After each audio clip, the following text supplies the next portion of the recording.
Tier 2 CS is in a lot of trouble.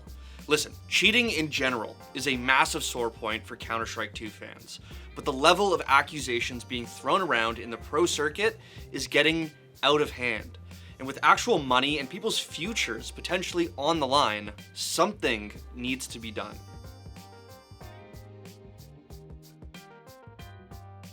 It's been a while since we've gotten legitimate accusations of crisp, clean locks in the highest level of professional Counter-Strike. Unfortunately, that's not the case in Tier 2 and 3. Suspicious clips make the rounds all the time. Teams get called out, players get exposed, and sometimes bans actually come pretty quickly. Admin confirmed banned for cheating. Banned for cheating! Admin has confirmed! We have confirmed! For those who don't remember, that clip came right before the transition to CS2, during the North American Open qualifiers for the Paris Major. Admin caught Buddy cheating, the team was forced to DQ, and they found all of this out while waiting in the server for the next map to start. Now, I wouldn't even place that team in any recognizable tier, but that's just how shit went down in the lower rungs of Pro CSGO.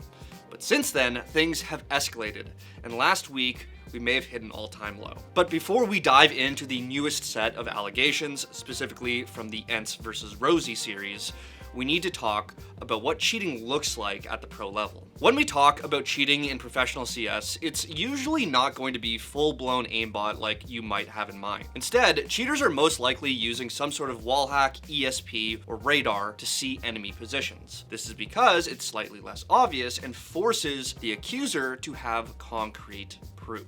But that doesn't really stop anyone, usually other pro players, from throwing around accusations, and sometimes they can be pretty damn convincing. When you see some relatively unknown pro player making perfect flanks over and over, getting map control without hard clearing anything, or walking around with their fucking knife out, it's either because they have the game sense of Zywoo, m0NESY, and Donk combined, or they know exactly where each player is. And when you're in Tier 2 or lower, I highly doubt it's the former, which brings us to this story regarding ENCE. In a tournament called the Proving Grounds Season 2, ENCE played a team called Rosie in the first round of the playoffs. They lost 2-1, which they probably shouldn't have, and were booted from the tournament. But immediately following the match, people started posting some very suspicious clips of Rosie, including the literal analyst for ENCE, who shared some pretty compelling evidence. The first issue he pointed out were Rosie's webcams.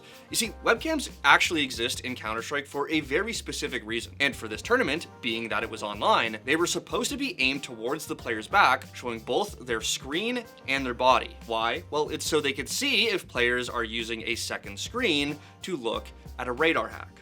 A radar hack is, as it sounds, it shows the locations of every player on the map. Would you like to guess what Rosie's cameras looked like when they faced ENCE? This. Surely that is not okay. You wouldn't be able to tell what the they were looking at. And it turns out that ENCE's analyst could have been onto something, because later he posted a litany of clips showing the exact type of suspicious gameplay I described earlier. Players on Rosie, specifically Dro Ranger more often than not, getting perfect flanks, not hard clearing, or walking with his fucking back turned to car all the way from mid, you name it. And if all of those clips weren't bad enough, another team that previously knocked out Wildcard Academy and Heroic Academy was disqualified because one of their players had a Faceit ban already and was also allegedly looking at their phone during the match. What followed this absolute shit show was quite a bit of confusion and outrage, including a post from Gamer Legion's coach, Ash, who correctly pointed out just how bad this shit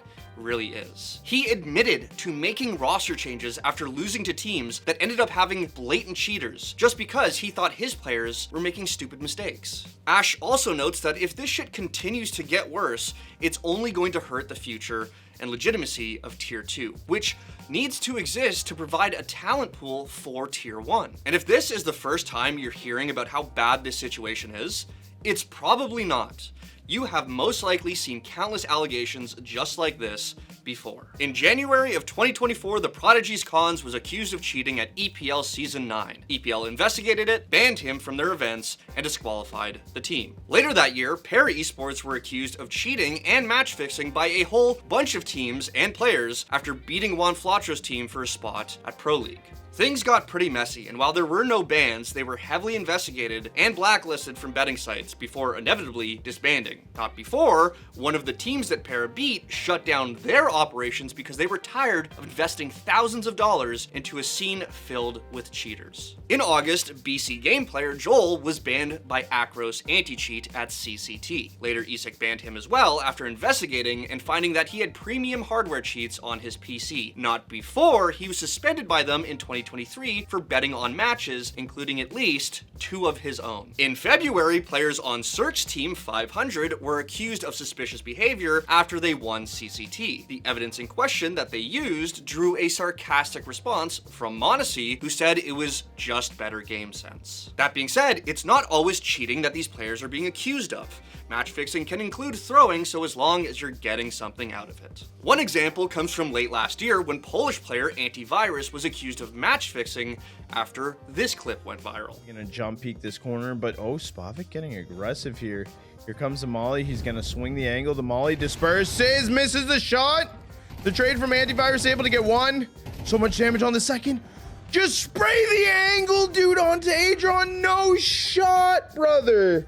In response, Antivirus claimed that his mouse broke, which is why he stopped shooting at the enemy directly in front of him. But the court of public opinion saw it as an obvious throw, and later 2 of his teammates actually stepped down. And in June of this year, Antivirus's new team, M1, was also accused of cheating throughout the season, causing ENCE to release a statement expressing their concern about the integrity of the grand finals they were about to play against them. It resulted in the tournament organizers implementing stricter security, and ENCE did end up winning that grand final.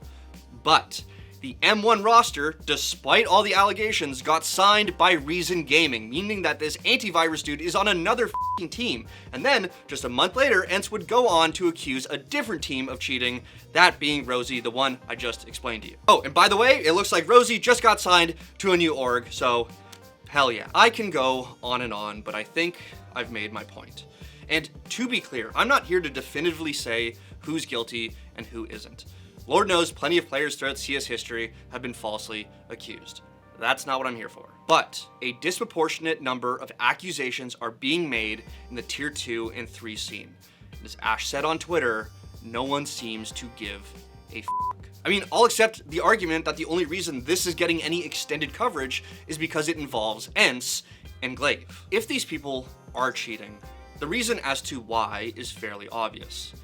In tier 2 and 3, you can risk getting caught because there are no real consequences or accountability. Obviously, tier 1 players are paid way too fucking much to even consider cheating, but the current discourse is that pursuing a career in the lower tiers of CS is a fucking waste of time for 99% of people. So why not cheat? Best case scenario, you get scouted by a bigger team who can pay you a salary and you never cheat again.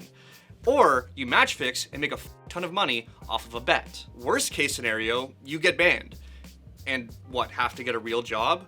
Even then, that requires you actually getting caught, which, even if a fraction of these accusations are true, is unlikely. So now the question becomes, how do we solve this issue?